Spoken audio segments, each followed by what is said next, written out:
Attention, si on vous propose de travailler en VDI et surtout sur les lives TikTok, comme par exemple pour vendre du parfum ou d'autres produits, sachez que si vous touchez des prestations de la CAF, vous devez déclarer dès le premier euro perçu. C'est une obligation. La CAF ne fonctionne pas comme les impôts.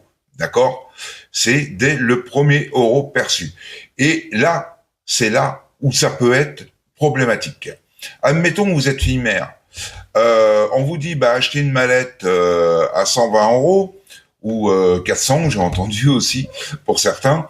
Et tu vas voir, tu vas gagner 1500 euros, 2000 euros dans le mois. Donc, si c'est le cas, pourquoi pas? Seulement, ça va pas être le cas parce que t'as pas un réseau suffisant dès le départ. Donc, tu vas faire le montant de ta mallette au mieux, voire la moitié, voire rien du tout.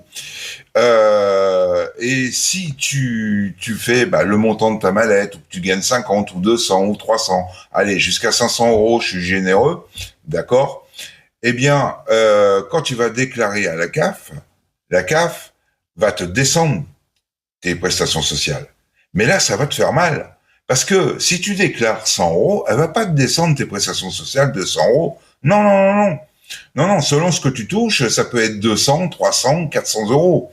Tu vois, par exemple, si tu touches allocation adulte handicapé et que tu as 1000 balles, bah, tu peux te retrouver avec la moitié de ton allocation adulte handicapé pour avoir déclaré 150 euros, par exemple. Voilà.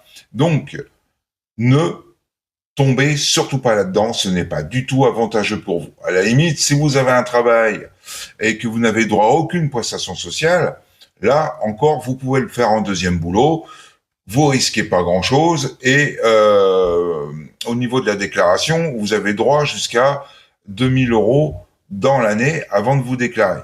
Ce que n'est pas le cas si vous touchez la CAF. Je le répète, la CAF, c'est au premier euro perçu.